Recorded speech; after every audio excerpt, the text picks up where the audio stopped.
Your health is personal, it's emotional, and sometimes it comes with more questions than answers. That's why one opinion is not always enough.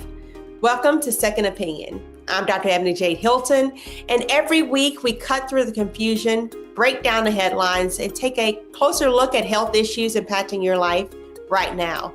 From mental health and sexual wellness to infectious disease, oral health, and the stories shaping how we live, heal, and survive. On Second Opinion, we bring together leading medical experts from across every field to give you clarity, context, and the information you can actually need. Not the fear, not the noise, because knowledge is power. And when it comes to your health, you deserve answers you can trust. So buckle up, lean in, and stay with us. This is Second Opinion.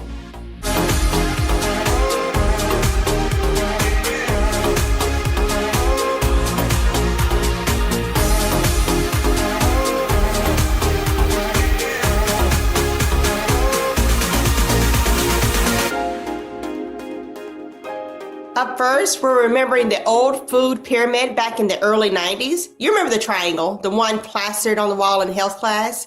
It had breads and grains at the bottom, suggesting that we need to consume those the most to maintain a healthy diet. Then fats and oils were showcased at the very top, meaning we need to limit our intake of those. We remember that, right? Well, this January, the Department of Agriculture released a totally new set of dietary guidelines. And the food pyramid looks, well, very different from the one you probably remember. It's high in protein, dairy, and healthy fats. And here to help us break down the changes is Cootie Mack, speaker and fitness philosopher. Cootie, thanks for joining us. Thanks for having me, Dr. Hilton. I'm gonna get one of them in. So tell us, what is this new food pyramid? What are the big changes that you've seen, and why does it look so different? So the new food pyramid is, like you said, the Department of Agriculture's revamped recommendations for how people should eat. The old food pyramid, like you said, was a pyramid. You looked at it, it was small at the top, it was wide at the bottom. This food pyramid is inverted. So it's big at the top and it deltas down to a fine point. At the top now, what visually is represented are meats, cheeses, dairies, things of that nature, implying that we need to eat more protein and more healthy, full fats. At the very bottom is our grains, which are at the peak, which is now inverted at the bottom, suggesting that we need less grains, less starchy carbs, less breads, etc. And why do you think these changes came about? Is there any, in this current climate, we're always thinking, a battle of health versus politics, and how does this follow the money, right? Yes. What is causing the change in the food pyramid at this time? And you nailed it. So I'm not a conspiracy theorist, but I do believe in the truth. I'm not anti-capitalist. I want to make money too, but I believe there's responsibility in capitalism.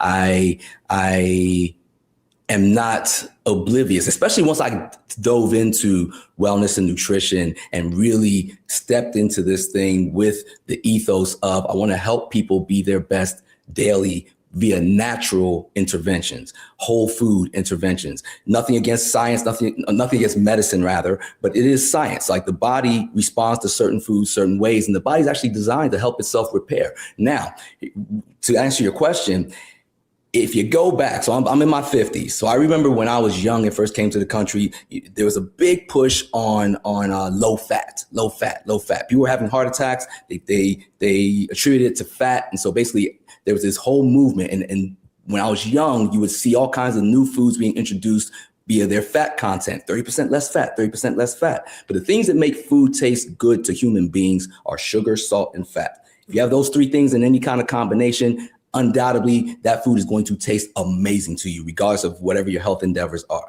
So once you remove fat from something, to make it still taste like food and not taste like paper, you had to increase the salt and the sugar. Then what started happening was high blood pressure, hypertension started to become a bit of an epidemic as I started to get a little bit older. This is, and again, in my 50s. So as my students, when I lecture them, call it in the late 1900s, I almost flunked the kid off of that. Late 1900s. I was like, excuse me? Anyway, so in the late 1900s, there was this thing where it was a de-emphasis on sodium. So now you start seeing low sodium, reduce sodium, reduce sodium. But definitely if you take the salts out, you got to ramp up what? The fat and the sugar. So, but the sugar is the one thing that we as human beings just are addicted to easily, immediately. It's introduced to our systems, and once it is, we're hooked, whether we're diabetic or not. So what happens is now there's this influx of sugar, and then they try to say, okay, we're going to reduce the sugar, so we're going to give you these fake sugars, these alternative sugars, these sweeteners, Sweet and Low, Splenda, NutraSweet, all these things started coming up, but then those things were causing cancer.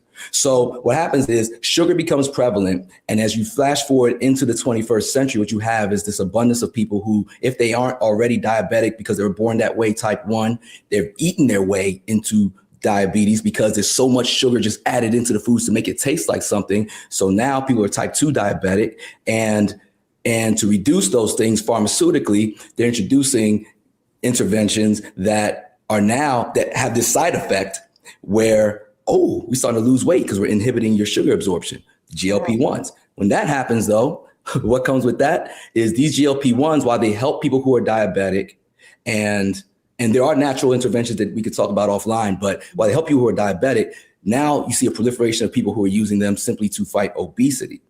And, if it's your last resort, I totally understand it. I'm not shaming anybody for that, but just keeping it real within the context of our conversation, those GLP-1s inhibit the body's ability to really synthesize protein. So what happens is now you're starting to lose muscle mass. You're losing weight, but you're losing muscle mass. So so now when you start picking up foods that used to highlight how many grams of carbs they didn't have, or how much sodium they didn't have, or how much fat they didn't have. Now what do you see? 14 grams of protein. Right. You start to see protein labeled on everything.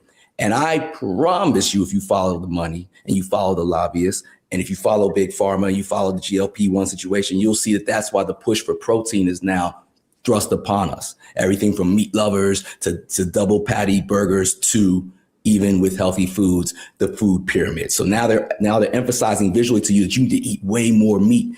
But the thing is, what we do need is protein. Whether you're a vegan, vegetarian, or just a carnivore like everybody else that's left, you do need protein. You need lean, responsibly prepared source protein.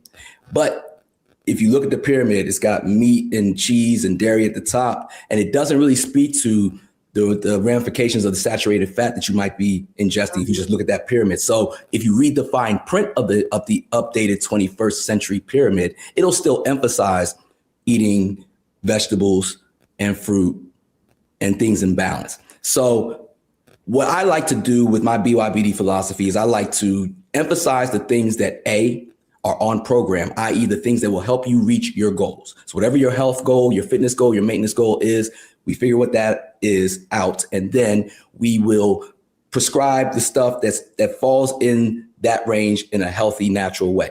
Once you figure out what's in that range, I encourage people to do those things. And I don't really worry about what you're not supposed to do, because that's when it starts to get a little too heavy to lift in your brain. Does that make sense? Mm-hmm. Makes complete sense. And, the question in my head that was when you were speaking was, did the pendulum switch swing in the opposite direction from sugar to high protein consumption at this point? So for those viewers that are not on GLP-1s, right, and they don't have to compensate for what the side effects of that medications are, how much protein is too much for them? Is there any consequence of that? And then also, when you're telling them to take in protein, should they do protein shakes? Should they do meats? Should they, powders? What exactly should they be looking for? Because it is everywhere, right? But what is actually good for them? Great question. Typically, the ratio is somewhere in the neighborhood of between 1 to 2 grams per, almost like 1 to 1.5 grams per pound of body weight is your recommended intake of protein. Now, the most responsible ways to get these proteins is, especially if you're not talking about somebody who has exceptional circumstances, like you just talked about GLP-1s or any kind of deficiencies. If you're really just trying to maintain and just be healthy, the most responsible way to get those things are through wholly sourced protein, things like fat, like fish. If you're going to eat meat, lean meat, fish, poultry, eggs, 2% fat, plain Greek yogurt. Now, as far as shakes and supplements, I'm not a huge supplement guy. If circumstances dictate that you must take them, fine. But I always say, let's see how far nature can take you first, and then see where we're deficient there. Because a lot of times we just jump into the supplement pool, and a lot of things come with those supplements. A lot of times, if it's a shake or a powder, it's got a whole bunch of other ingredients in there that work against what you're trying to do. So, and nature is great. Nature gives you all kinds of sources of protein. So anything that's a seed, flax seed, hemp seed, chia seeds, pumpkin seeds, sunflower seeds, anything that's a seed is a really great source of protein that's not plant-based. Quinoa, it looks like a grain, but it's actually a seed. So you can substitute rice for quinoa. And if weight loss is not your goal, quinoa is an amazing source of protein because it has the 9 essential amino acids that meat give you. And it's the only plant-based form of protein that gives you that complete profile. Edamame is great. Edamame basically are soybeans. Now, soy processed, I vehemently vote against, because soy processed is, it reacts in our body like an estrogen. It's a phytoestrogen. And so all the things, and women are a lot more attuned to this than men are, but we're both susceptible to the ramifications of an over inundation of estrogen in our system. So that's like soft chest tissue, getting hippie, water retention, those kind of things come with having too much estrogen in your system. So, and talking about packaged foods, like we were just talking about earlier, almost every packaged food, unless you look and it says otherwise, has some level of soy and sugar in it. So there's so much soy coming at us and sugar coming at us before we even are aware of it, that's why you see the uptick in people who are type 2 diabetic or who are pre-diabetic and being aggressively treated with pharmaceuticals. And if you're talking about people who are searching for sources of protein, I would say go whole foods first. So go with nuts, go with seeds, go with fish, go with, eggs if you tolerate them, if you don't have an aversion to dairy, 2% fat, Greek yogurt, very high in protein as well.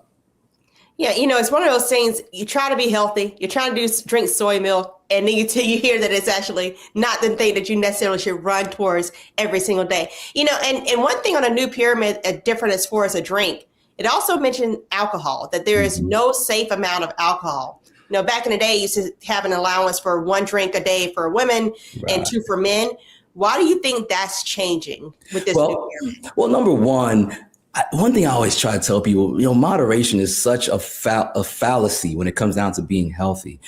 First and foremost, our culture doesn't enforce moderation. Number 2, it is hard to tell somebody who's addicted to something to stop doing the thing that they're addicted to. Not even talking about alcohol addiction at this point, but just sugar in general. When people are talking about how that you could have, 1 or 2 glasses of wine and it was good for your heart and all that kind of stuff, the chemical compounds in wine that are good for you are the exact same chemical compounds that are in grape juice. But if you drink grape juice, you might not get drunk or get behind the wheel, inebriated. Right.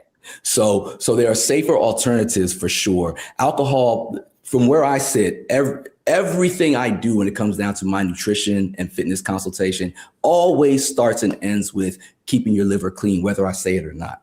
Your liver is the processor of all of your hormones. Your hormones tell your body every single signal and every single command, from sweating to building muscle to losing fat. So what happens is, when you think about this, I'll give you a little quick question since you're the doctor, right? If you have somebody who abuses alcohol, what is typically the main malady that afflicts them? Yeah, we end up getting that cirrhosis, Exactly. cirrhosis of the liver. Mm-hmm. Exactly. Yeah. So if you have a 5-gallon bucket of paint, and you have just 1 shot glass of red paint. So you have white paint in a 5-gallon bucket, 1 shot of red paint. And just a little spill, you just mix it in and then paint the walls. What color are your walls? All right, they're red. Exactly. So just a little bit of alcohol is going to inhibit your liver function. All right, hate to be a party pooper. Right. Well, if someone was thinking, then what is, if I wanted to get healthier, right? And I'm looking at this pyramid and I'm looking at the old pyramid, what diet, if they were just to ask you, what should I be doing right now? What would you recommend their diet look like? The first thing I would tell them to do, don't look at the pyramid. All right, listen to me. Look at your plate. Forget triangles. Think about a circle. Think about your plate as a pie chart.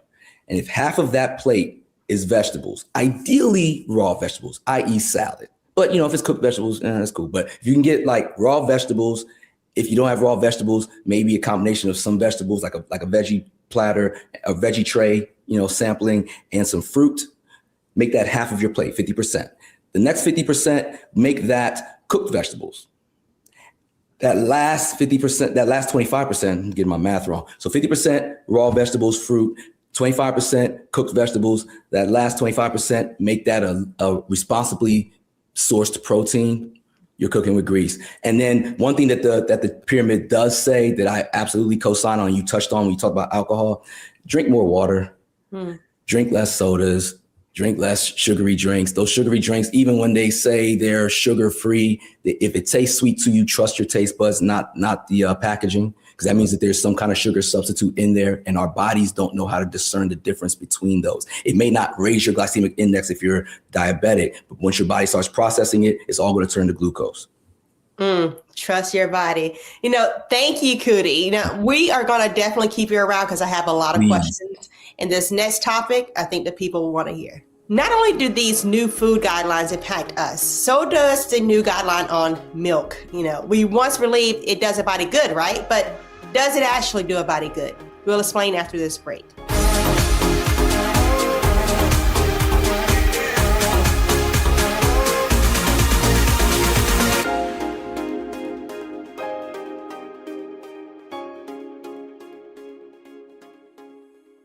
I'm Brittany Noble, Midwest-born, HBCU educated with experience in newsrooms across the country. Well, I've teamed up with Roland Martin to bring to you The Breakdown. This isn't just news. It's our stories, our voice, our community. Join me for The Breakdown, Monday through Friday at midday, only on the Black Star Network.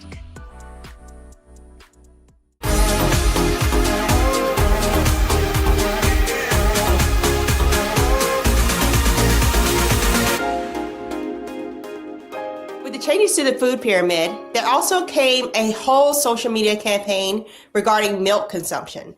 The Trump administration unleashed ads on social media encouraging people to drink whole fat milk. The ads showed President Trump drinking milk, the Health and Human Service Secretary, Robert F. Kennedy, and a few others.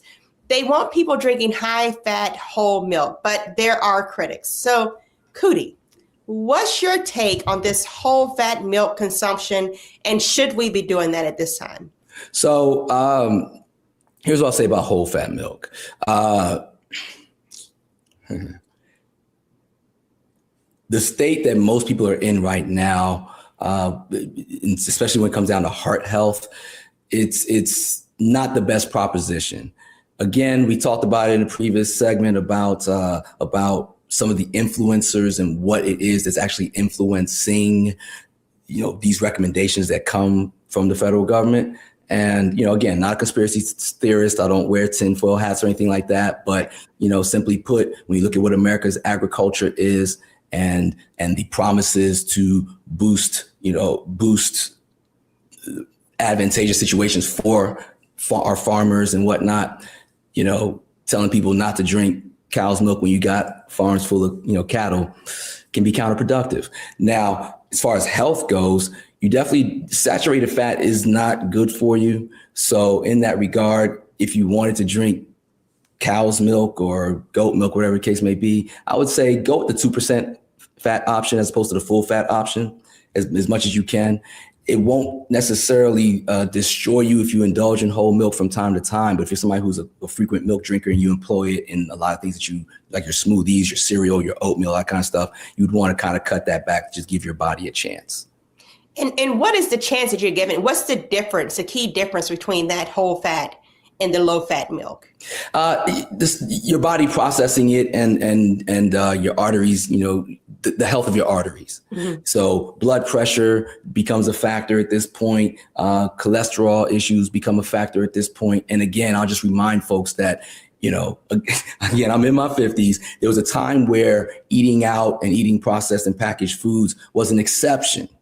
I mean, I was just talking about this the other day to a friend. I was like, remember when we used to be excited about eating at McDonald's because you'd watch it on TV all week. You'd be like, man, it'd be great to get some French fries and a Big Mac. And you'd go through all these things. Well, I hate to call it a brand, but just you'd watch these fast food commercials, and that one time in like 2 weeks you get a chance to go, and it was everything. Whereas now, even for people who are trying their best to keep their kids healthy, man, these kids got all kinds of options. It's one of these spots on every door. And if it's not going to be one, it's going to be the other. If it's not going to be the other, it's going to be the third. And so we're getting hit with this stuff all the time. And that's why it seems like we're a lot less healthy now than we were back then, because we ate more whole foods back then than we do now. You mentioned kids, and I definitely remember those kid eat free nights. And that's when we used to go to those restaurants. But, now the schools are being allowed to serve whole milk again. Should parents be concerned about that? And what advice would you give parents when their child says, hey, mom, for lunch, I had whole milk? Yeah, I mean, parents should be concerned. Yes. I'm a big proponent in this era of localizing your efforts to change what's going on within your community. So banding with other parents, we have technology now, Facebook groups and things of that nature, where we can just say, okay, hey, as a coalition, we move that this should be the case. And I've seen PTAs where parents have been able to change the dynamic of what it is that is served in their schools or offered in their schools, or alternative snacks or vending machines that have, water and healthy options as opposed to just junk. Mm-hmm. And speaking of other options, we know that African Americans, about 65 to 80% of us are actually lactose intolerant, right? Right. So you mentioned earlier about how soy products and even almond products and all these other types of milk may not be the necessarily best options always, especially in high consumption. But what milk alternative would you suggest for them if they have lactose intolerance? So any non-dairy milk alternative is going to be lactose free. So you can start there. There are some highly processed dairy milk products now that are lactose free as well. I would say if we're talking about a milk alternative that's not dairy, and you had to ask me, gun to my head, what's the one option you would suggest, Cootie? I would suggest pea milk. Pea milk, because I've already mentioned why I'm not big into soy and processed soy. That's pretty nefarious. Pea milk has the least amount of allergen interactions. Pea milk is the best, there's a scientific word that escapes me right now, but when it comes to a suspension, so when they add the vitamin D and the calcium, the one that holds that nutrition the best and makes it most bioavailable to you is pea milk.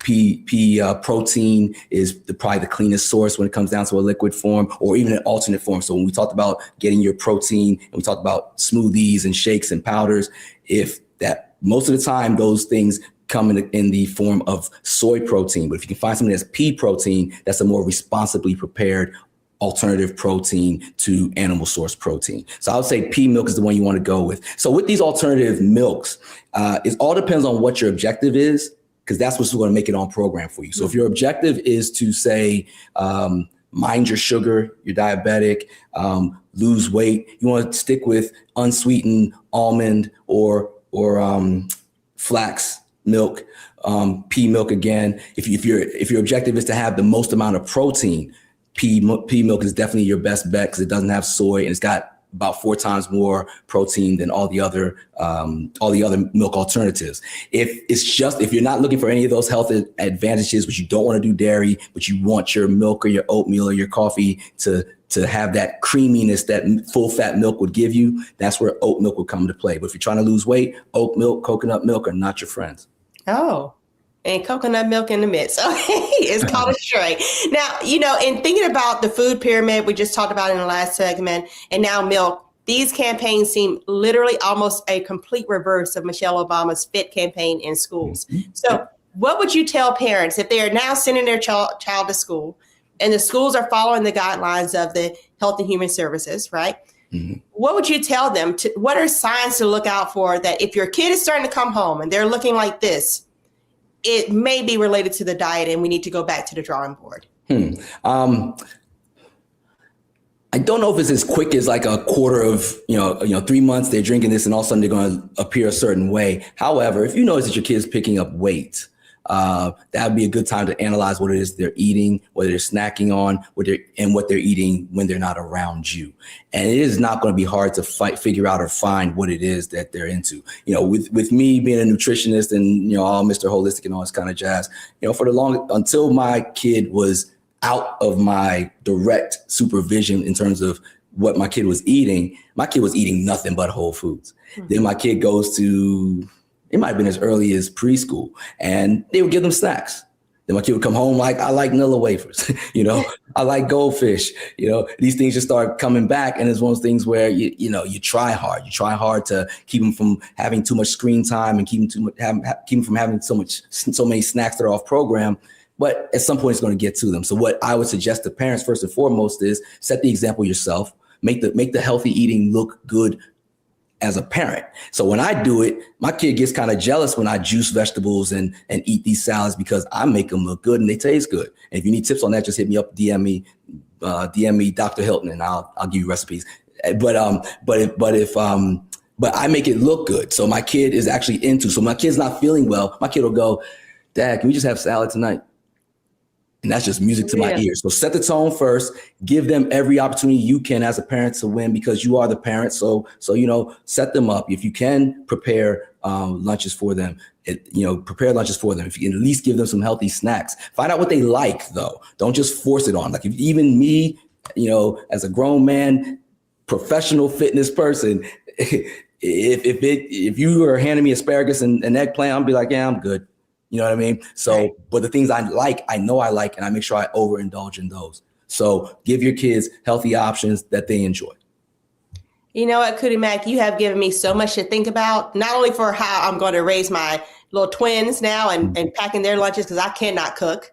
So when you say raw food, that's right up my alley. But I thank you for helping us unpack both of these topics today. And we look forward to having you back very soon. I look forward to being back. And if you or anybody needs tips, just DM me across any socials at KUTIMACK. DM me Dr. Hilton, including you, Doc. And I'll give you recipes, whatever it is you're looking for.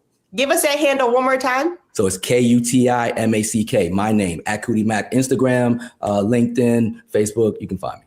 You'll get a new follower. Thank you so much. Right, thank you so much. Looking forward to doing it again. Thank you. Why is it so hot in here? Now, that's $1 million question that millions of women are asking, including myself. We'll explain why. Stay with us.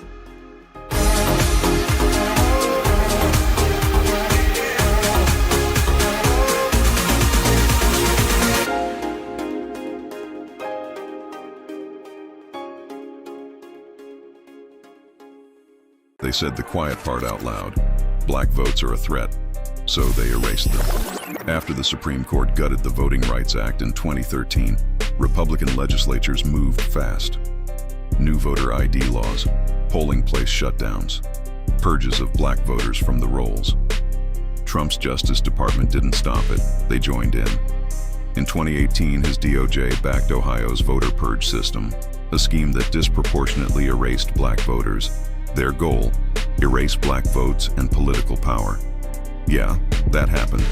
These are the kinds of stories that we cover every day on Roland Martin Unfiltered. Subscribe on YouTube and download the Black Star Network app. Support fact-based independent journalism that centers African Americans and the issues that matter to our community.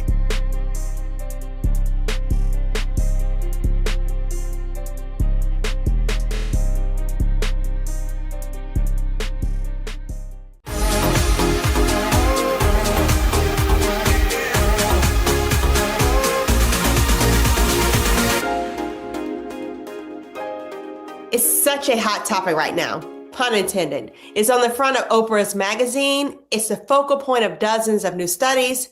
It's menopause. And from mood swings to hot flashes, headaches, fatigue, and more, women over the age of 40 are just feeling the heat. And joining us now to explain it all is Dr. Janelle Thomas-Burrs, a board-certified OBGYN. Welcome, Dr. Burrs. Hi, thank you for having me. Yeah. Now, can you explain to us exactly What is menopause? Can we fast forward through this part of life? And how do women know if they're actually experiencing it? Like, what are the symptoms that they should be looking out for?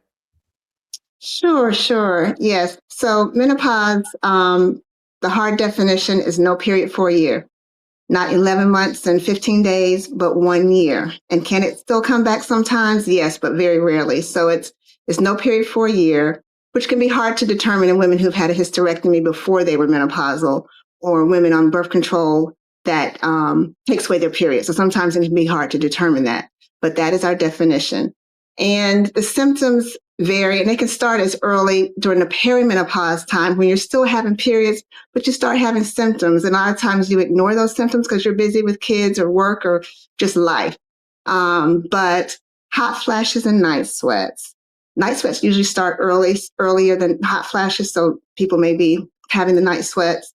Brain fog, trouble sleeping, irritability, depression, anxiety. You're just not yourself. Low libido, vaginal dryness, joint pain, actually, too. So those are some of the symptoms that we kind of chalk up to, oh, I'm getting older, especially the joint pain and things like that. I'm getting older. I don't like my job, this and that. But a lot of the times it is because of the perimenopause and menopause, which is caused by the cessation of having estrogen in our body. But it's not just estrogen. Or estradiol, which is what we naturally produce. Estrogen is really a synthetic term. But the other hormone that's so important in women that's totally ignored, we're told we don't need it, but our cells have receptors for it from our head to our toe, just like the estradiol receptors. And that is testosterone. So testosterone is very important in women. No, we don't need nearly as much as men, but that little bit of testosterone we need helps with those mood changes, helps greatly with the libido, the night sweats. The estradiol hits the hot flashes during the day, but the testosterone hits the night sweats at night. It's a game changer, just replacing both of them. So, and you mentioned, that there's the tendency for women to have IUDs and other types of birth control that may limit us being able to tell whether or not we're entering into menopause. Right. Do these agents, the IUDs, the birth controls, the birth shots, do they cause you to go into menopause earlier? Are you seeing younger patients in your office who are experiencing perimenopause and transition to menopause? And if so, why?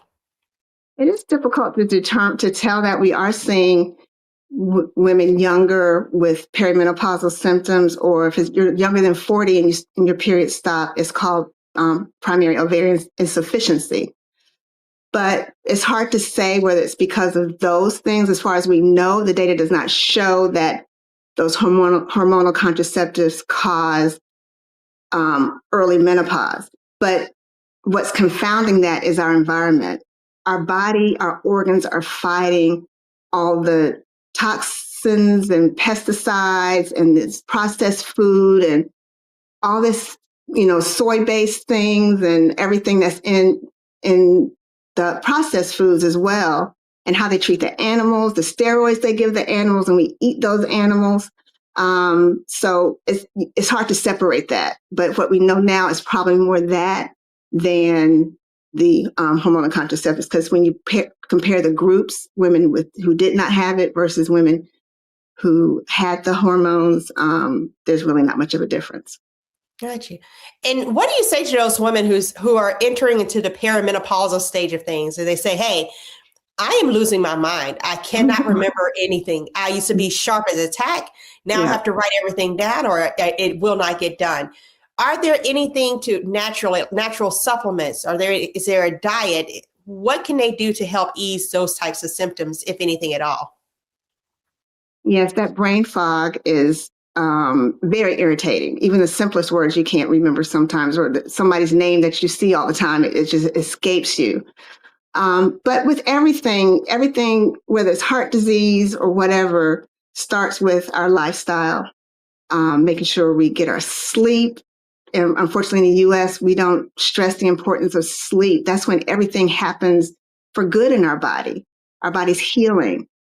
Our brain is getting washed with the fluid that helps cleanse and decrease our risk of Alzheimer's dementia. So sleep is so important. Getting your water, getting your movement in, again, eating as cleanly as possible. Nobody's saying anything about perfection, but eating as cleanly as possible, and meditating and trying to handle the stresses of life, helping our body handle the stresses of life. So those things are very important. And back to lack of sleep, that can definitely increase the brain fog, obviously the mood swings because you're not sleeping. And people who think, oh, I do fine on 4 hours of sleep. You may think you are, but your body is screaming at you. You're just ignoring it. Your body's screaming at you. So getting those, the basic lifestyle makes a big difference, especially sugar, alcohol, caffeine can definitely exacerbate a lot of the symptoms of menopause. You mentioned the brain fog and women saying, hey, I just can't remember. Studies are showing that menopause actually has an impact on the brain. Mm-hmm. What are you seeing in those perimenopausal and menopausal women, particularly as it relates to their brain? Yes. Again, just like when I was talking about testosterone, having receptors from our head to our toe, estrogen and progesterone, all three our cells have receptors from our head to our toe. So receptors are what those hormones bind to on the cell to make everything work. So we know that, and there are a lot of studies out there that show the protective benefits of the hormones. So it's not just for symptoms. It's also to help decrease our risk of heart disease, osteoporosis, yes, breast cancer, Alzheimer's dementia. So those receptors in our brain are begging for it, and it does make a big difference with that. So when should women then, it's one of these things where our mothers and our grandmothers didn't necessarily talk to us about the change, right? No. The big change. Mm-hmm. So when should women start to seek medical help? Is this, and when should they consider hormone replacement if it can have such tremendous benefit for their overall health? Right. Our mothers and grandmothers, they didn't know what was going on. I mean, they knew their period stopped, but they really didn't know what was happening. And the medical community really pushed, women's studies to the side, even to today. So they didn't really know what was happening and how to fix it. But there was a segment of the population who understood it, but it was kind of outside the traditional medicine, especially American medicine. So, but hopefully you're seeing your primary, and I will say preferably to your GYN every year. And sadly to say, a lot of us aren't very attuned. It's not taught very well in medical school or residency for OBGYN or other specialties. So hopefully we'll find one that has a sensitivity, number one, to what's going on with you and will listen to you. But if you're seeing them every year, they're asking you questions and hopefully opening that door for you to say, I'm having this brain fog. I'm more irritable than usual. Maybe your periods have started to change. Maybe they haven't. But hopefully that person is sensitive to know, okay, well, it may be your hormones. We can check them. And in my office, we do check testosterone in women as well. And the thyroid gland is very important. So the imbalance of the thyroid can cause a lot of those symptoms as well. But listen to your body. And to know that, okay, something's not right and it's consistent. Let me see somebody, and hopefully that person is sensitive to what you're saying. Right. It's one of these things. How can we as a society demystify the stigmas around it? And I think we're doing a great job, because I feel like more women are talking about this now than I ever heard about before. And maybe it's because I'm getting into that age range. But why do you feel like more women are talking about it now, as in comparison to our mothers and our grandmothers? I think, women are getting, even though the women's movement was 60s, 70s, but women as a mass, are getting more powerful and confident in speaking out and not being ashamed, especially the younger generation. They're talking more about what's called PCOS, polycystic ovarian syndrome, female things. And it's the other part of it is the OBGYN community is really predominantly women now, as opposed to men. So things have shifted with that. And thank, God for Oprah and I think Julia Roberts and people like that who are putting it out there. They're highly visible. So women are realizing it's not just me. If you keep things to yourself, you think it's just you experiencing it, that something's wrong with you. And then you're even too ashamed to bring it up to your doctor. But when other women are talking about it, you say, oh, thank goodness, it's not just me. I'm not crazy. There's something actually that can be done to help make my life better. And my partner in my office, she had a patient who lost her job really because of this. I mean, she just got so irritable, so angry. So she lost her job, and giving her the hormones just changed it. It just changed her life. And there's not a day that goes by, much less, a week that goes by, much less a day sometimes that somebody doesn't tell me this has really changed my life. Well, you said thank you to Oprah and to Julia Roberts. I think our audience would say thank you to you, Dr. Thomas Burris, that representation matters, and that when a woman walks in and sees that there's a female doctor, and automatically you just know she gets it. So we thank you, and we look forward to having you back. I look forward to being back. Thank you. So coming up next, one man spent 4 days with women battling menopause, and he captured it all. It got raw, it got real, and you do not want to miss this.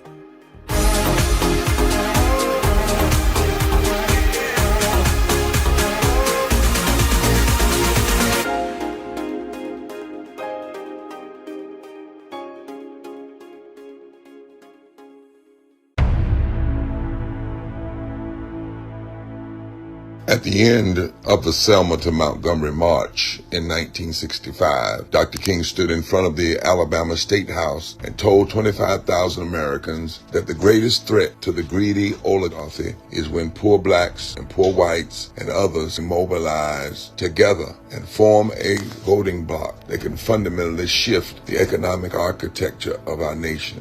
In America today, we have fewer voting right protections than we did when the Voting Rights Act was passed in 1965. And state legislatures have abused their power to try to pick their voters rather than let the voters pick their legislators. Meanwhile, every day people are suffering while the greedy get richer and richer. Dr. King was right, and many others were right. The billionaires who think they can buy our politicians are afraid of people coming together across dividing lines and building power together. In 2013 and 2014, we together in this state built out the Moral Monday movement. And in 2014, more than 80,000 people showed up in Raleigh for a mass people's assembly. We mobilized our power. We mobilized our vision. We did not continue to just resist what others were doing. We claimed the world that we wanted, the society that we wanted. And what we did energized.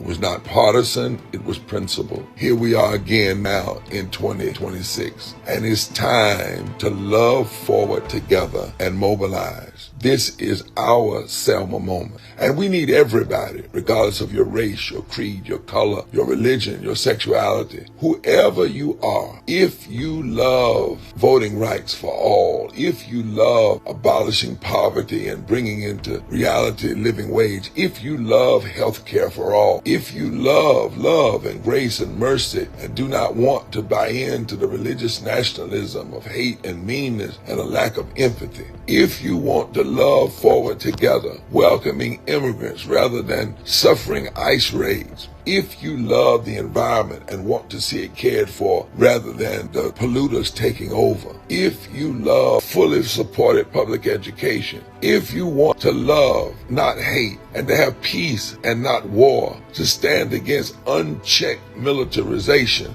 and the militarization of our cities, then it is time to come together and mobilize our power and our passion for justice. Then we now are in a moment where we must move from resistance to loving forward and mobilizing our power. So from February 11th through the 14th, North Carolinians are going to be walking and marching and caravanning from Wilson to Raleigh. And on Saturday, February 14th, Valentine's Day, we will hold a massive people's assembly for a moral agenda in Raleigh, North Carolina. saying it is time to love forward together. We are marching from a district that MAGA extremists, because of a call from President Trump, decided to gerrymander the 1st Congressional District, take it away from the people. And we are inviting all defenders of democracy and champions of the common good to meet us in Raleigh on February 14th to reclaim a moral agenda, an agenda for going forward, to pursue the society and the democracy that we want, not only for ourselves, but for our children's children. For somebody's been hurting our people, and it's gone on far too long, and we won't be quiet anymore. We will love forward together.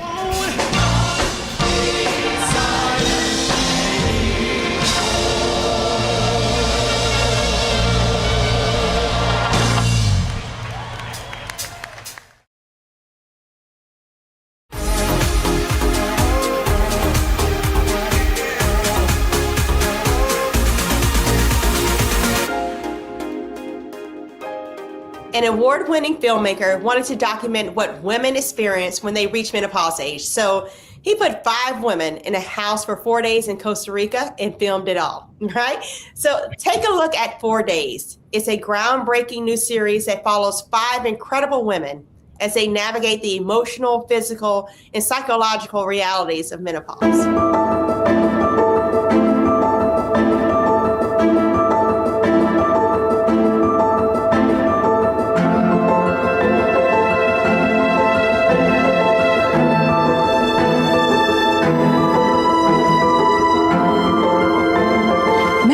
Is unfathomable experience for most women. It is truly a transition from having hormones and having things within your body that are important for your daily function in your daily life, and then immediately castrating them and taking them away. And having 3-4 years of this transition where you really don't know what's happening. I visualize this experience by getting a lot of questions answered. I visualize the experience talking to people that are just experts in this and bringing some understanding to actually what I'm feeling, what I'm going through, and some clarity on feeling like my body has really betrayed me. Menopause is hell. I unfortunately have had like a denial with it and like a bunch of stuff that I'm kind of like, wait, where did the person that I knew for 40 years go? I am probably the only one in my friend group that is struggling with perimenopause right now. And they don't quite understand what's going on. And honestly, I didn't understand what was going on with me either for a long time. It took me a long road to get here today. As our bodies change, we face real, concrete symptoms, ones that can deeply impact our lives, our sense of self, and everything around us. Menopause isn't just a phase. It's a powerful transition, and for many, it can feel overwhelming and isolating. That's why we're here. Over these days together in Costa Rica, so many questions will be answered, and so many stories will be shared. It's the kind of open, honest conversation that millions of women have been waiting for, and we're so glad it's finally happening. Sometimes it creates tension and issues. Sometimes I am just not in the mood. and I can say not in the mood for what? Just not in the mood. And that I think sometimes is probably pretty frustrating for Laura to have to just sort of accommodate and go, okay, well, maybe later you'll feel better. And I'm just excited that this message is going out to the public with the backing of such a large group of people and some beautiful people who have shared their stories and their hearts with us over the days. So I'm just excited about the opportunity and also grateful for it. I hope it helps to know that that's not how it's perceived. Right. And she is so lucky to have a marriage who cares, and that you're able to share and talk. And it seems like this has been a long time coming. Yeah. That's why I'm here. That's why you're here. That's why I'm here. And I'm here by myself. And I was like, oh my God, that's me. That's me. And she said, I can help you. I haven't heard I can help you since 2002. Our goal is to help people step back into the driver's seat of their own health. We'll explore hormones, nutrition, sleep, and everything else that plays a vital role in reclaiming your energy, your power, and your sense of self. This is more than just a series. It's a space for truth, connection, and real transformation.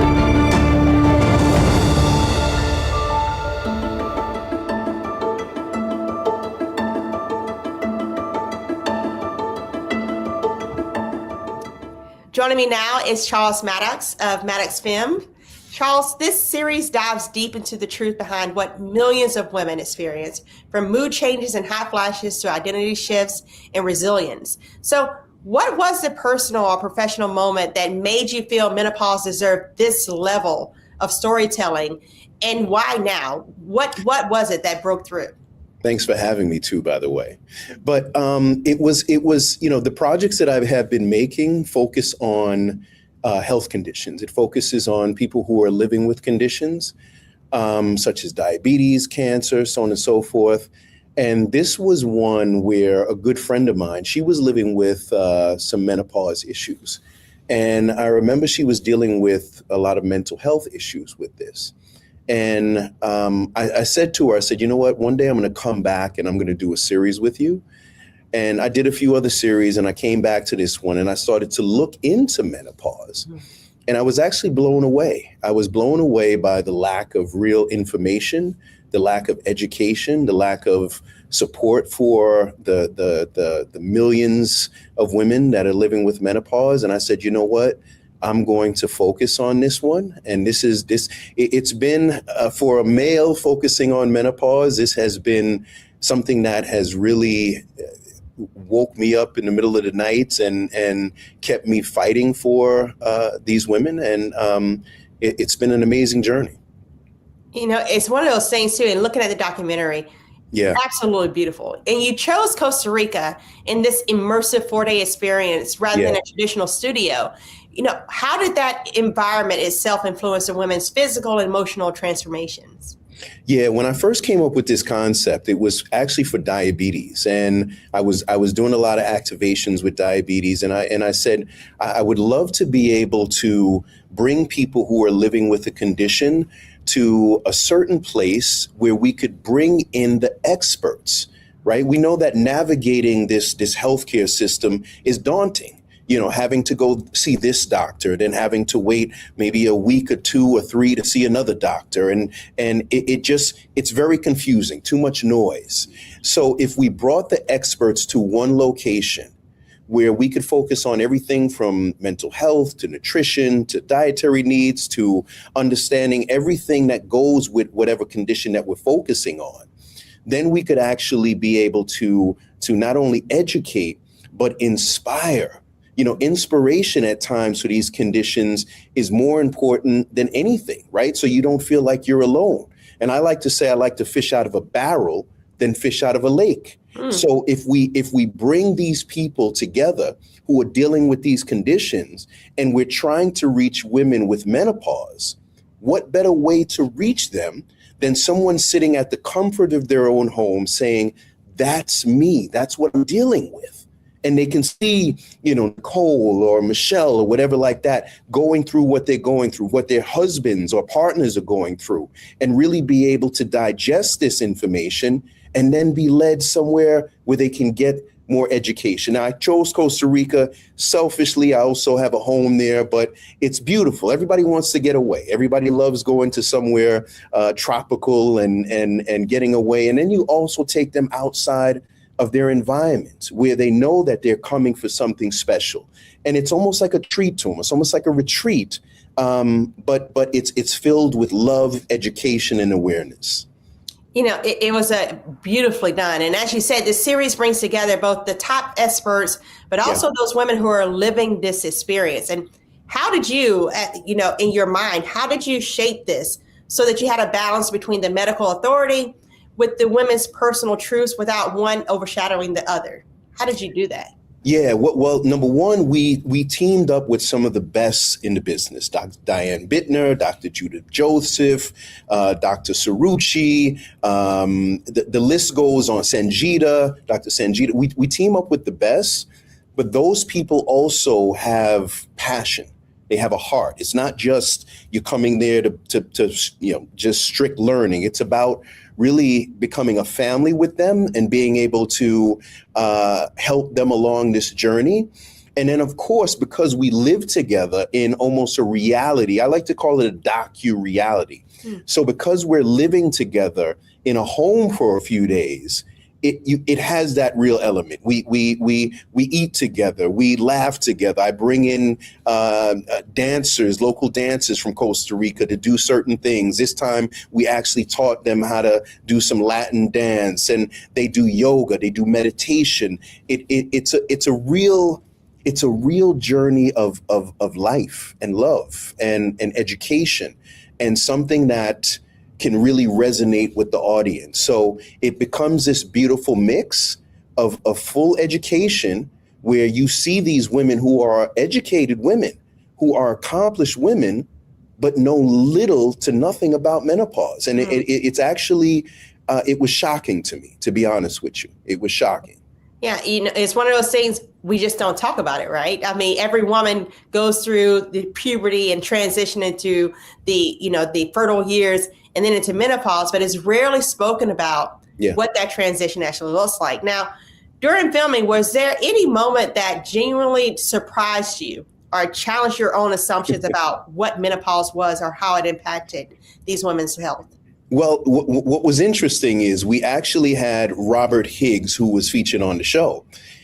His wife was supposed to be there, but she changed her mind at the last minute. But Rob decided to come.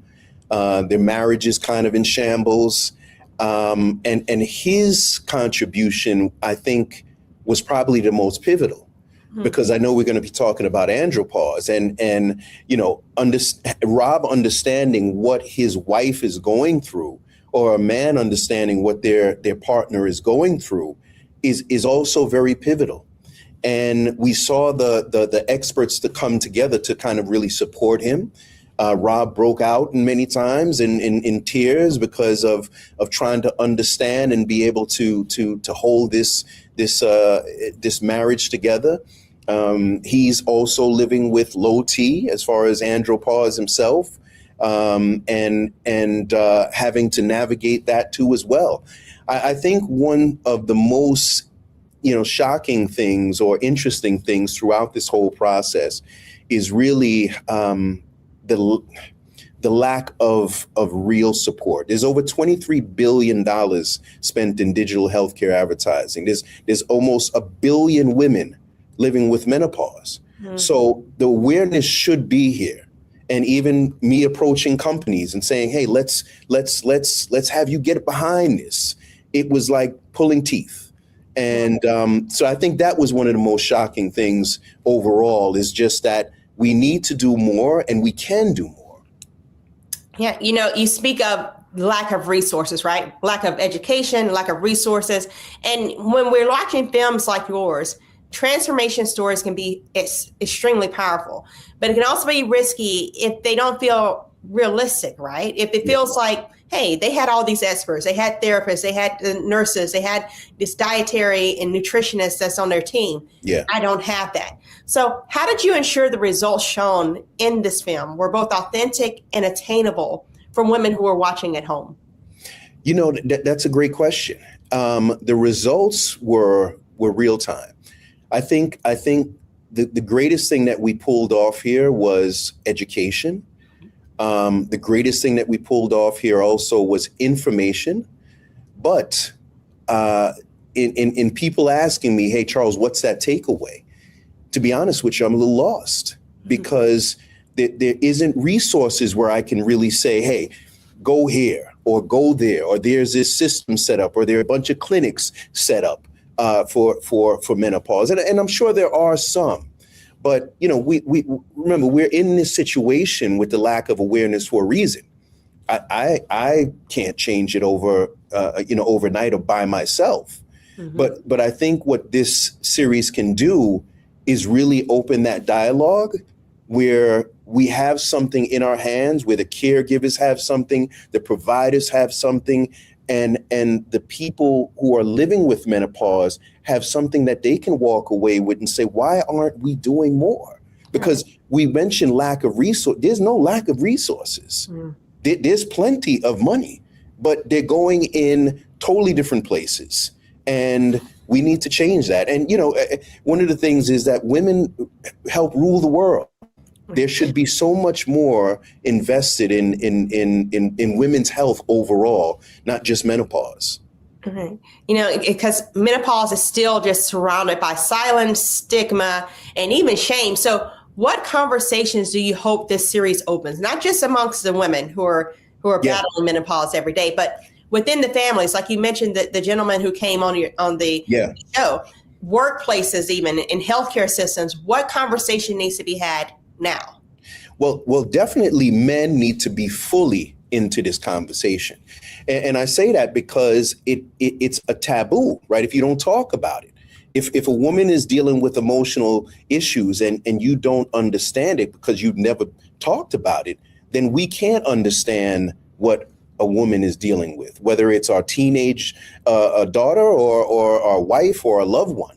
So men need to totally be brought into this. I remember I was looking on some groups on Facebook, and I would see people post, "Oh, well, if men are in this group, I don't want to be in here," or whatever. And I'm like, no, then we need to change that. We need to open up this conversation and earlier so that men can understand and be there through this journey and not have to be surprised because, a woman is going through hot flashes and the air condition needs to be raised in the middle of the night and she might have a mood swing because of something and that throws you off and you two are at odds and going to war because of those issues. So I think men need to really be brought into this. And I believe that this is a series that can truly open that discord. It's it's therapy. It's couples therapy, right? And in many ways. Right. How can viewers watch this film? Where can they go to see this full series? Because I'm telling you guys, it was absolutely amazing. Watching even the 4 minutes of it was just like mind blowing for me. We're looking at that option. I just launched my own platform, which is revoke.com. But we typically air on, the Amazons, the Tubies and all of those platforms. But, we're kind of looking at a couple of different options because, what we want to do is not just put it somewhere where it lives and people have to kind of find it. I want to place it on a platform that we can actually keep track, where we can even get emails and be able to follow back up or send other information to those who have watched it. So we're looking at other options. I hope to launch it in the next few weeks, and maybe we'll air it on Roland's platform. I think that's a must. You said and Revoke, RAVOKE? Yeah, revoke.com. RAVOKE.com. Yep. Thank you. Well, thank you, Charles, so much. Congratulations on the film. And like I said, it was beautifully done. My honor. Blessings. All right. Thank you. So Bye-bye. It's not just women, as Charles stated, it's not just women who are experiencing menopause. Men aren't exempt. Up next, stick around, fellas. We're discussing the male menopause. Yes, there is such a thing.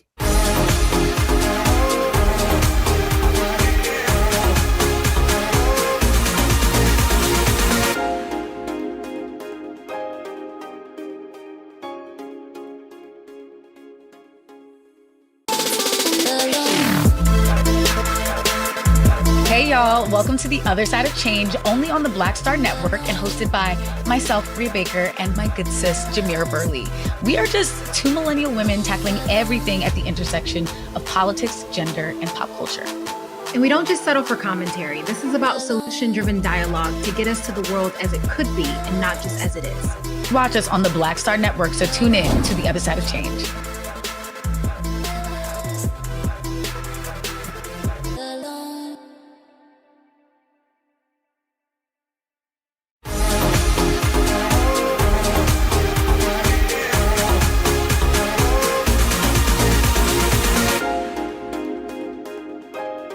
talking about how menopause impacts women, but what about men? Did you guys know that over the age of 40, men are experiencing something similar? It's called andropause. And here to help explain it is Dr. Leslie Dean. Welcome to the show, Dr. Dean. Thank you very much. Pleasure to be with you. Yeah, thank you. So what exactly is andropause? Many of our viewers have never heard this term before. What is it? So andropause really refers to the gradual decline of testosterone in men as men get older. We sometimes affectionately call it menopause to make it sound quite similar to menopause, which women obviously experience, but it really relates to the gradual decline in testosterone over several years. And what exactly are the symptoms for women? With menopause, we have the hot flashes, we have the brain fog, we have the weight gain. What are the symptoms for men, and is it similar?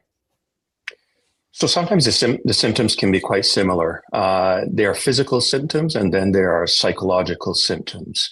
The physical symptoms relate mostly to a decline in muscle mass, a decrease in strength, a decrease in energy, an increase in body fat. So that fat around the tummy area, around the abdominal area that some men get as they age is a part of the andropause or menopause declining testosterone.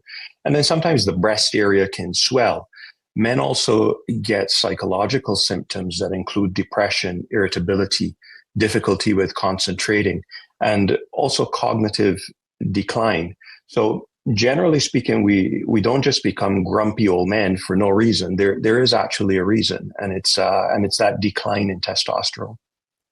It's one of those things too. Men, the stereotype is that men don't talk about their feelings, right? And when you mention depression and you mention a decrease overall in their mood, how are they to determine if this is going into andropause or whether or not this is just a symptom of who they are, right? Is there any lab tests that they can have done on them, or what is it that they need to ask their doctors about? So it really is important to rule out other causes. The andropause is oftentimes a diagnosis of exclusion. So we really have to rule out diabetes. We really have to make sure that obesity is not a factor. Stress, other chronic diseases. And those are things that have to be ruled out. Once they are ruled out, then it's important to get a serum testosterone level to see what that level is. And this is different from men who are undergoing normal aging, where yes, there is a testosterone decline, but there aren't the symptoms associated with it, or at least not symptoms that are noticeably affecting that man's quality of life and well-being. And if they get the diagnosis, is there a treatment for it? What happens if they don't get the treatment? Are there any long-term effects related to andropause? Yes, so testosterone is an important hormone as it relates to cardiovascular health. It's an important hormone as it relates to muscle health, bone health, lipids in the blood, and these are all things that must be carefully monitored. Yes, there is treatment for it, and that treatment generally starts with more conservative measures that can naturally increase a man's testosterone. They are as simple as exercise, improving diet, and getting enough adequate restful sleep. That can result in a natural increase in the testosterone. And sometimes that's enough to help with the symptoms that a man is experiencing. If those things don't help, or if the testosterone is very low and the symptoms are quite severe, then it's important to consider testosterone replacement. And that comes in a variety of modalities. And what are those modalities? Is it an injection? Do they have to do this like a birth control pill where they take one medication a day? How does that work for the men? So generally speaking, it's a testosterone injection that men can receive every 1 to 2 weeks. They are longer preparations that are in the form of a pellet, which is an implant that slow releases over a period of time. And then there are others like gels and patches that allow for absorption of testosterone across the skin. Until recently, there were no good oral testosterone tablets, but there are some that have come online now that don't have the associated toxicities with former preparations. And you mentioned the toxicities. What is there such thing as having too much testosterone? When is just enough, and when do we go over the line to say, hey, now we're in a dangerous range? Right. So we have to monitor lab work closely, and that would include liver function and the complete blood count. The complete blood count is important because testosterone drives erythropoiesis, or the generation of red blood cells, as you know. And testosterone, if given in too high quantities, can result in polycythemia, or a significant increase in the hemoglobin. When there's a significant increase in hemoglobin, that changes the viscosity of the blood and predisposes people potentially to heart attacks, strokes, etc. So the appropriate level of testosterone is really the lowest number that relieves symptoms and improves the quality of life of that patient. Generally speaking, we try to get the testosterone into the mid-range of normal. Normal is between 300 and 1,000.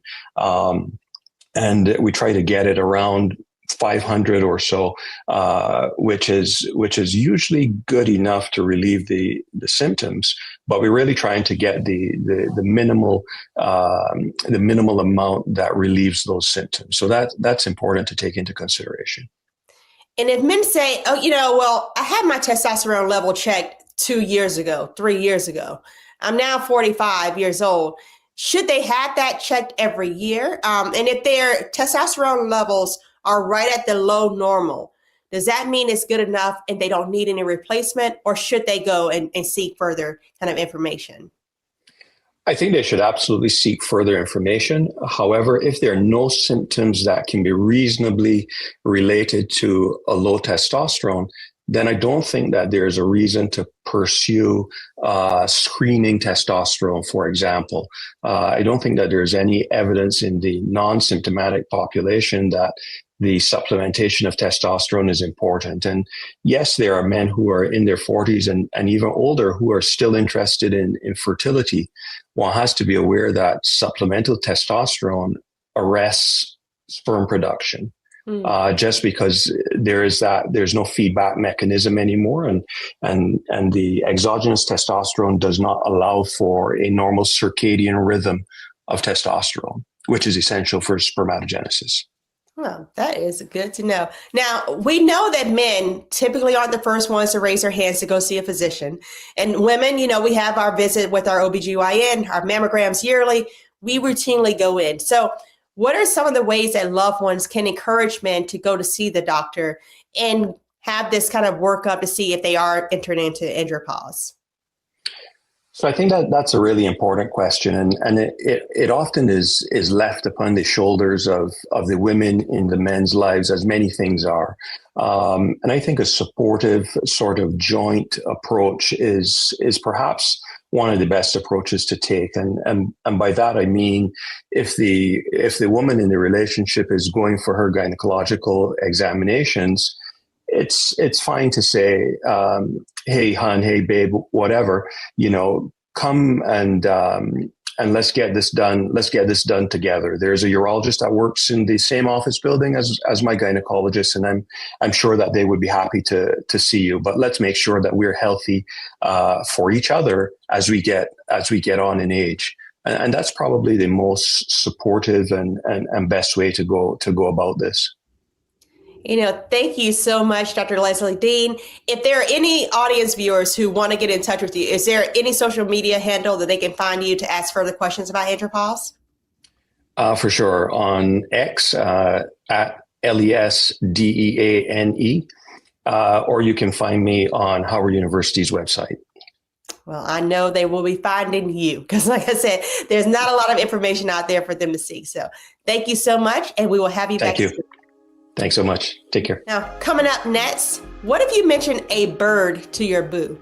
And if they don't respond, is your relationship in trouble, right? We'll break down a new relationship trend that's gone viral.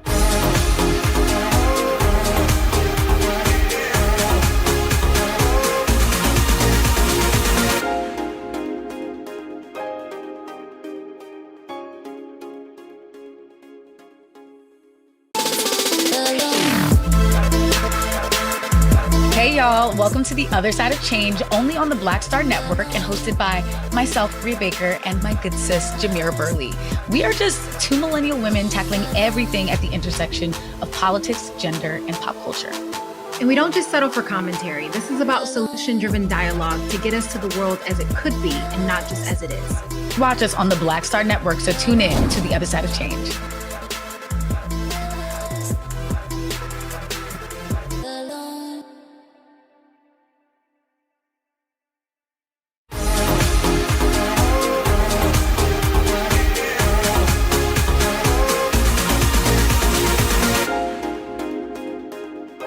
So there's this viral relationship theory going around on the internet. So of course, we had to bring in our mental health expert to see if there's any validity to it. It's called the bird theory. Now, I know you saw it on TikTok, right?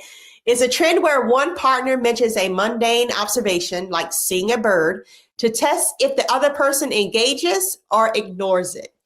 Mental health therapist and coach Robin May is here to break it down for us and keep us in relationship. Robin, welcome. I am so excited to be here, Dr. Ebony. Thank you for having me. Right. You know, I am so excited about this because I am going to test this out. I'm that kind of person. So can you explain to us what exactly is the bird theory in more detail? So first of all, I want you all to stay married. My whole focus is to help people stay married. My whole business is IBelieveInMarriage.com. And so while I understand all of us wanting to test our spouse, I want us to be a little bit careful. And I'll explain why. So the bird theory is based off of the Gottmans. Now, whatever industry that you are in, I want you to think about whomever is that person in that industry. That are the Gottmans. For those of us who do marriage work, they are the heroes of the industry. And so anything that they put out, we all grab hold to. So the reality is the bird theory is basically connected to a bid, B-I-D, a bid for connection. And let me tell you what's so interesting. Before I even knew that I was going to have this conversation, I literally just released a video on the 6 research-based reasons people are disconnected in their marriage. And one of the reasons is what's called decreased emotional responsiveness. So that's basically you are reaching out, trying to have a connection with your significant other, with your spouse, and it's not being reciprocated.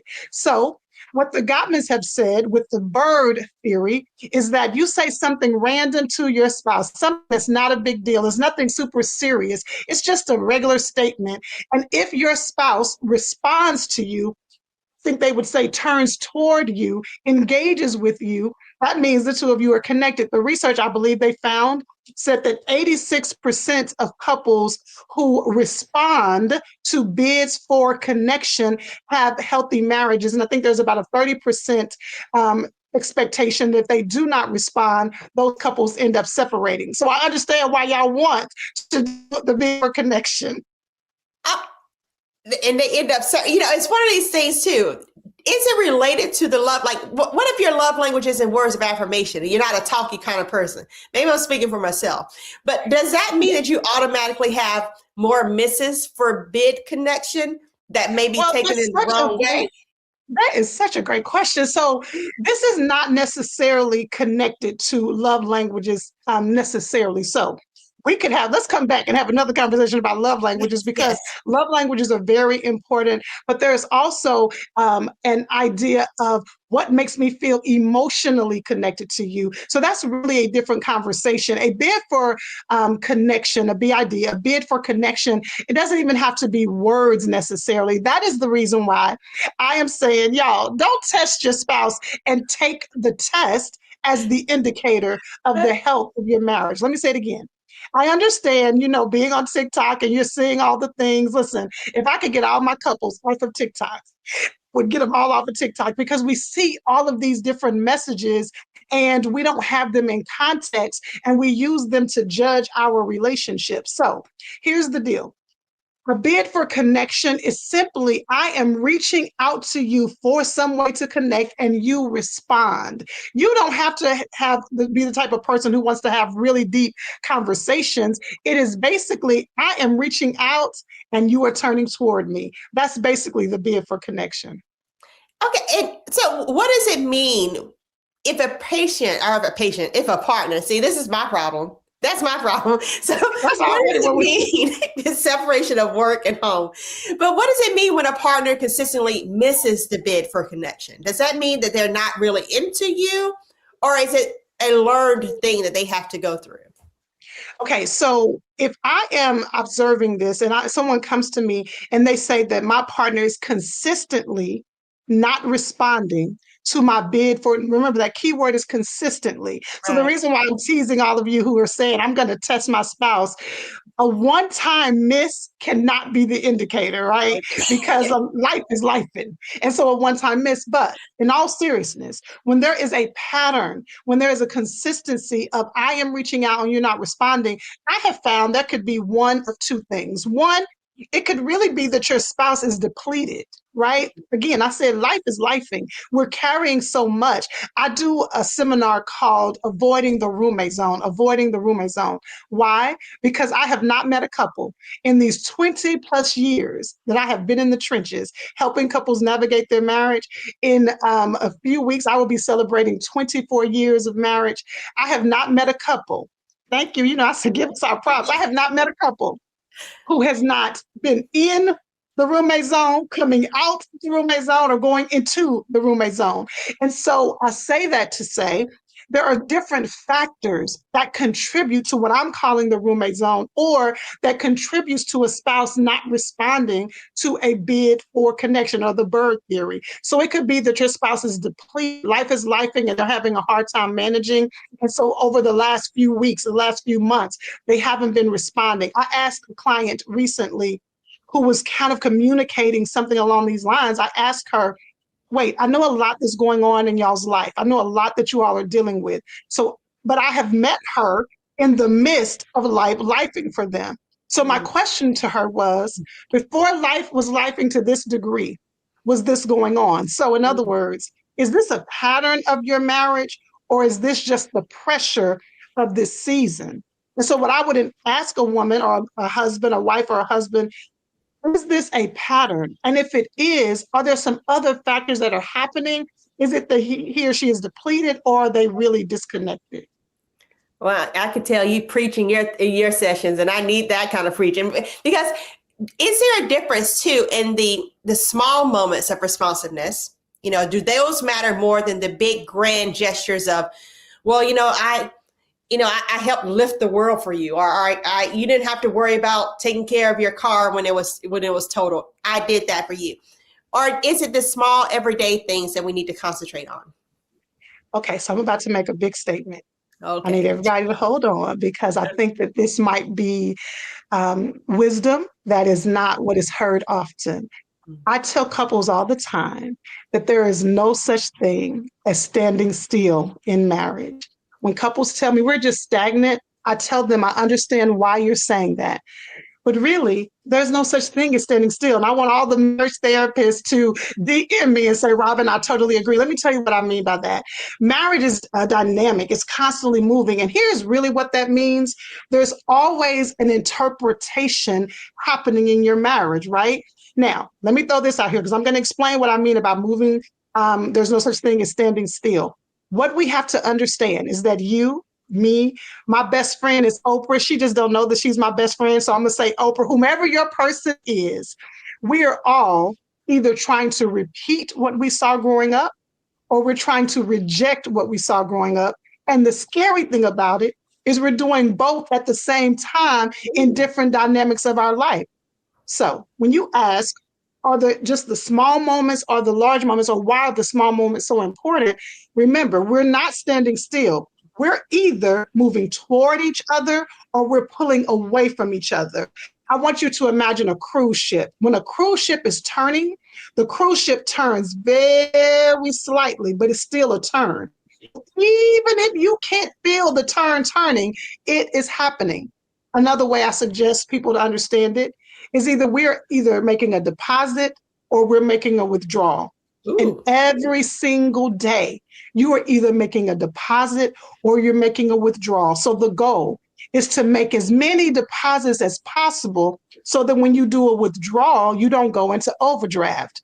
So it is much easier to make consistent small deposits because, again, life is lifing. So if you can make small deposits over time, that one moment that you don't respond to a bid for connection, it doesn't take your marriage into overdraft. There's enough margin, there's enough cushion that it doesn't take y'all out. You know what? You are preaching a word, and some people are bankrupt in their relationships. And the question is, what if you're one of those persons that realize that you feel like all too often you're the one being ignored? Like, what's a healthy way to say, hey, you've overdrafted me without starting a fight, right? They want to get to tomorrow. How do they approach that situation? Okay, so I'm really passionate about helping us take personal responsibility for ourselves because you can't change anyone. So I would massage that just a little bit because all I can do is do my best to present what is on my heart in a way that respects you, that honors you, and that is true to what I am really feeling. What I cannot do is control what your response is to that. And so many times people hesitate to communicate or say what they need or what they want because of fear, the concern of what their partner, how their partner is going to receive it. It's a very natural response, but as a therapist, it's important that I help us own what we can own and let go of what's not ours. So I can't guarantee you, because I don't know your partner and I don't know the dynamics of your marriage, whether or not your spouse is going to be upset or angry, or it's okay for them to feel kind of way, like the young people say, but you still communicate what you need. So how do you do that? Well, not only am I a therapist, I'm a minister, and so as you might be able to tell, so I like things to make sense. And so what I tell my couples is CCC. We need to have things that can help us remember. So what is CCC? The first C is I want you to carve out the time, carve out the space to have the conversation. Hear me. What I'm about to share with you is not just for you reaching out and you're not getting anything back. This strategy, communicating in this way, can help with any of the tough conversations. So number one, carve out the space. And what I really mean by that is I want couples to have what I call a growth mindset when it comes to marriage. Now, I said what I call a growth mindset as if I came up with growth mindset, which I did not. They apply the concept of growth mindset to marriage. Carve out the space to have the conversation. What does growth mindset have to do with that? Well, many couples, what I hear from husbands, I'm going to give the husbands a little something. What I hear from husbands all the time is my wife is always moving the yardstick. Oh. She told me to work on this. I worked on this. And now she's telling me we need to work on that. And I can understand that frustration because the wife is saying, yes, there's a lot we need to work on. And so even if in your marriage, it's the opposite, you're the one saying that, he's the one saying that, carve out a space in your marriage where you all can have tough conversations and you all sit down periodically to say, this is what we're working on. This is where we're growing. This is what I need. This is what you need. So remember, C, carve out. And then the next C is lean in with curiosity. If I could give couples the number one tool in their tool belt with marriage is curiosity. Don't assume. Don't make blanket statements. Don't assign meaning. Lean in with curiosity. If you've been married as long as I have, you have a lot of things that you have experienced in your marriage. And sometimes you and your spouse got to go in there and clean out the filter. In a dryer, if you don't clean out that filter, it doesn't work as well. It's the same thing in our marriage. I've known my husband since he was 17 years old. We have to, I just told our age, didn't I? Yeah. You got to carve out, you got to get in there and clean out that filter. So lean in with curiosity. You want to approach your spouse about a difficult conversation, approach them with curiosity, not with accusation. You never lean in with curiosity. Then the last C, remember we said carve out space, lean in with curiosity. The last C is create a strategy, create a plan to deal with whatever you're talking about. Because you just have the conversation and the two of you don't have a takeaway. And here is how you can have the takeaway. Use the start, stop, continue method. Start, stop, continue. This is what I would like for us to start doing. This is what I would like for us to stop doing. This is what I would like for us to continue doing. So whatever the big conversation is, what is the plan? Create a plan. What are we going to start doing? What are we going to stop doing? What is it that we're going to continue doing? Carve out space, lean in with curiosity, create a plan. You know what, Ms. Robin? I'm gonna send me an invoice. Send me an invoice because I am not going to pivot. I'm not going to ask my husband about the bird. I'm going to talk about the 3 C's and address how I can show up better in our relationship. So I thank you so much for your words. We will definitely have to have you back on the show because I want to talk about those 5 love languages. Yeah. Is there anywhere our viewers can find you? What's your handle? So they can get it. Yes, Instagram for I Believe in Marriage is just simply I Believe _in Marriage. I Believe _in Marriage. And what's super exciting, we have a free resource right now where couples can do what we call a marriage reset. It's just 3 days of short audio messages to help couples reset. I keep telling couples, do it before Valentine's Day. So it's I Believe _in Marriage. I Believe in Marriage. There you have it. Thank you, Robert, and we look forward to seeing you soon. Well, we'll be right back for my prescription of the week.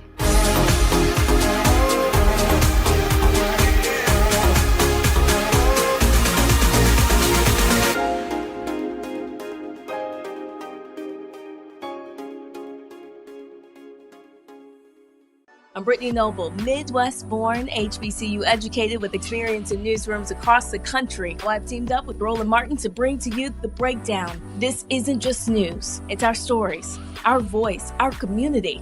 Join me for The Breakdown, Monday through Friday at midday, only on the Black Star Network.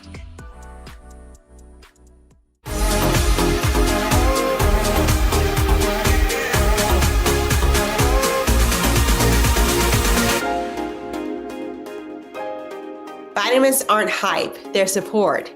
You know, we live in a world where wellness trends move fast. One day is green powder, the next day is gummy that promises everything. So it's easy to roll your eyes at vitamins. But here's the truth. Vitamins aren't magic, they're maintenance. Your body is doing thousands of jobs every second, keeping your heart beating, your brain sharp, your immune system ready, your energy steady. Vitamins don't replace food or sleep, but they help your body do what it's already trying to do.